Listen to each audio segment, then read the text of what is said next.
और तब से लेकर आज तक दीपावली का उत्सव मनाया जा रहा है। यह उत्सव सर्वप्रथम बैकुंठ में मनाया गया था। अरे कौन भौंक रहा है ये बदतमीज? यहाँ पे काम चल रहा है और ये निकलो बाहर, निकालो इसको बाहर निकालो। डायरेक्टर साहब रिलैक्स। क्या रिलैक्स यार, यहाँ पे शॉर्टकट का हुआ ट्रेड में लोग आतू बातें कर रहे हैं। इस दिन भगवान श्री राम सीता ने लेकर आया था दिवाली वाले दिन वापस आया, और वह गई भी तो थी का ट्यूशन 2 साल बाद से, फिर वो क्यों ना मनाया जिस दिन वह वहाँ दुखी रही, सारी उम्र तन पाई। इस एक दिन के दिवाली वाले दिन ने कह दिया सीता जी को। हेलो नमस्कार दर्शकों, तो स्वागत है आप सभी का हमारा फिर से एक न्यू वीडियो में। तो दर्शकों, हर बार की तरह इस बार भी लिए हैं 2 संतों का आध्यात्मिक विचार। तो एक तरफ है संत रामपाल जी महाराज और दूसरी तरफ है अनिरुद्धाचार्य जी महाराज। तो दर्शकों, आज हम जानेंगे कि दिवाली क्यों मनाई जाती है और दिवाली मनाने से हमें कोई लाभ प्राप्त हो सकते हैं, और दिवाली मनाने का जिक्र हमारे शास्त्रों में या गीता जी में इसका कहीं प्रमाण है। तो आज इसी विषय को लेकर आप सभी के बीच में लाए हैं 2 संतों का आध्यात्मिक विचार। तो जो भी भाई हमारे यूट्यूब चैनल पर नए हैं तो वीडियो को लाइक और चैनल को सब्सक्राइब कर लीजिए। तो चलिए शुरू करते हैं आज के आध्यात्मिक ज्ञान चर्चा, और पहले जान लेते हैं अनिरुद्धाचार्य जी महाराज के विचार। आप सभी भक्तों को दीपावली की बहुत बहुत शुभकामनाएं। आपका जीवन खुशियों से भरा हो, आपके जीवन में सब प्रकार की खुशियाँ भगवत कृपा से प्राप्त हों। यह दीपावली का पावन पर्व आप जानते हैं कब से मनाया जा रहा है? जब माता लक्ष्मी प्रकट हुई समुद्र मंथन से, और जब वो बैकुंठ गईं तो भगवान के गले में माला पहनाया। तो जो वैकुंठवासी थे, जो वैकुंठ में रहने वाले भगवान के परम भक्त लोग थे, उन्होंने देखा कि आज लक्ष्मी जी आई हैं और भगवान नारायण के गले में माला पहना रही हैं, एक दूसरे से मिल रहे हैं, विवाह हो रहा है एक दूसरे से। तो सभी वैकुंठवासियों ने अपने अपने घरों में दीप जला करके और भगवान लक्ष्मी नारायण के विवाह का उत्सव मनाया। यह विवाहोत्सव, लक्ष्मी नारायण का विवाहोत्सव सर्वप्रथम बैकुंठ में सभी भक्तों के द्वारा दीप प्रज्वलित करके मनाया गया। उसके बाद वह उत्सव उन्हीं भक्तों के द्वारा, जब वह भक्त किसी न किसी रूप में जो बैकुंठ में थे, वह किसी न किसी रूप में जब वो इस मृत्यु लोक में आए तो उन्होंने यहाँ इस मृत्यु लोक में उत्सव चालू किया, और तब से लेकर आज तक दीपावली का उत्सव मनाया जा रहा है। यह उत्सव सर्वप्रथम बैकुंठ में मनाया गया था। ये उत्सव जो हम मनाते हैं यह बैकुंठ का उत्सव है। इसे वैकुंठोत्सव भी कहते हैं, दीपोत्सव भी कहते हैं, दीपावली भी कहते हैं। यह दीपावली भगवान नारायण का लक्ष्मी से विवाह हुआ था, इसलिए दीपावली का पर्व मनाते हैं। तो अभी आप सुने अनिरुद्धाचार्य जी महाराज के विचार। तो चलिए अब देख लेते हैं जगत गुरु तत्वदर्शी संत रामपाल जी महाराज के विचार। श्री विष्णु जी के अवतार श्री कृष्ण जी, श्री रामचंद्र जी, श्री रामचंद्र के रूप में राजा दशरथ के घर जन्म जब श्री विष्णु जी का हुआ, युवा हुए, युवा होते विवाह हुआ, विवाह होते ही वनवास हुआ, वनवास से सीता का हरण हुआ, यानी उसकी पत्नी का रावण उठा ले गया, और फिर रावण के साथ युद्ध हुआ। पुण्यात्माओं, करोड़ों व्यक्ति मारे गए वहां पर। तब सीता की वापसी हुई। वापसी आने पर बड़ी खुशी मनाई, नगरी में दीप जलाए गए घी के। सीता के वापस, श्री राम के वापस आने पर, सीता लौटा लाने पर, और कुछ दिनों के बाद सीता जी का निष्कासन कर दिया श्री रामचंद्र जी ने स्वयं ही। किस बात पर के एक धोबी ने व्यंग कस दिया। वो अपनी पत्नी को धमका रहा था रात्रि के समय।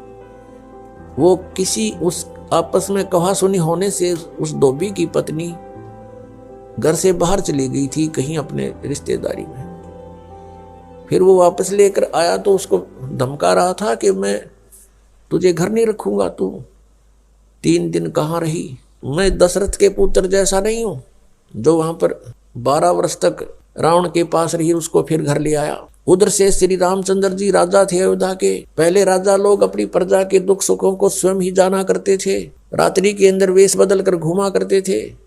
ये बात जब देखा कि किस घर में क्या आवाज आ रही है, वहां खड़ा होकर सुना तब उसने सुनने को मिला कि मैं उस राजा दशरथ के पुत्र रामचंद्र जैसा नहीं हूँ जो रावण के पास उसकी पत्नी रही और उसको घर में रखे हुए है, तो सुबह निकल जाना यहाँ से। इस बात को सुनकर ही श्री रामचंद्र जी ने सीता जी को निष्कासित कर दिया, निकाल दिया घर से कि नगरी के लोग मेरे ऊपर व्यंग कस रहे हैं और मैं ये बात नहीं सुन सकता। पुण्यात्माओं, जब सीता जी को रामचंद्र जी लाने लगे रावण का वध करके लंका का राज्य विभीषण को देकर, तब श्री रामचंद्र जी ने कहा था कि मैं तेरी परीक्षा लूंगा और यदि परीक्षा में सफल होगी तो मैं ले चलूंगा, नहीं तो नहीं ले चलूंगा। मैं तुझे अग्नि में जलाऊंगा, यदि तू अग्नि में जल गई तो समझूं तेरी कि तू कलंकित थी, तू रावण को समर्पित हो चुकी थी, और यदि अग्नि में तू नहीं जली तो मैं निष्कलंक जानूंगा, तब तुझे ले चलूंगा। ऐसा ही किया गया। सीता को अग्नि में बैठा दिया और हजारों की संख्या में दर्शक थे। सीता जी नहीं जली और सब ने कहा कि भगवान निष्कलंक है, माई निष्कलंक है, और इतनी कठोर परीक्षा लेकर के वापस अपने घर लाया था। और फिर एक व्यक्ति के कहने से श्री रामचंद्र जी ने उसको निकाल दिया, अपनी पत्नी को। तो कहाँ गई वो उसका अपना जजमेंट? तो ऐसे ये राजा के योग भी नहीं थे ये लोग, और हम इनको भगवान मान रहे थे। एक गर्भवती औरत को अपनी को घर से बाहर निकाल देता है, कहीं मरो कहीं जाओ, कोई बात थी? फिर परीक्षा लेने की क्या जरूरत थी? और क्यों इतनी दुनिया मरवाई, फिर छोड़ देता रहे, रावण के पास ही रहती हो। पुण्यात्माओं, यहाँ का राजा काल भगवान है और ये नहीं चाहता कि यहाँ के प्राणियों को परमात्मा का पता लग जाए, जिस कारण से इसने इनको भगवान सिद्ध करवा रखा था अपने नकली दूतों के माध्यम से। तो पुण्यात्माओं, परमात्मा को पाना बहुत आसान है, सतलोक में जाना बहुत आसान है, लेकिन काल भगवान ने जो हमारे ऊपर ये अननेसेसरी बोझ लाद रखा है, जैसे 56 प्रकार की पूजाएं, नाना प्रकार की रीति रिवाजें जिनका कोई औचित्य नहीं, हम बेमतलब अपना समय व्यर्थ करते थे। जैसे होली मनाते हैं, दिवाली मनाते हैं, अब इसमें के फंड शुरू कर दिया, बम भटकावेंगे, कितना प्रदूषण हो जाता है। किसी की आँख में डाला गया, आँख फूट गई, किसी के कपड़े जल गए, किसी के खेतों में पूड़ियाँ जल गई, किसी के घर में आग लग गई, और प्रदूषण निरा, और सारी रात बड्डा है बड़, कोई मरीज है, बीमार है, उसने वो परेशानी रहे। ये कोई खुशी का तरीका है? और फिर उद्देश्य क्या? बोला इस दिन भगवान श्री राम सीता ने लेकर आया था, दिवाली वाले दिन वापस आया था, और वह गई भी तो थी काटी उसने 2 साल बाद से, फिर वो क्यों ना मनाया जिस दिन वह माँ दुखी रही, सारी उम्र तंग पाई। इस एक दिन के दिवाली वाले दिन ने के दे दिया सीता जी को, आजीवन भटकती रही, एक जंगल में टाइम पास किया, 2 बच्चों को लेकर के रहती थी। तो ये काल ने हमें ऐसा बना रखा है कि हम या तो भक्ति करें, नहीं करें तो ड्रामा सा करें, बस फिर इनको डाल दे इसमें 84 लाख योनियों।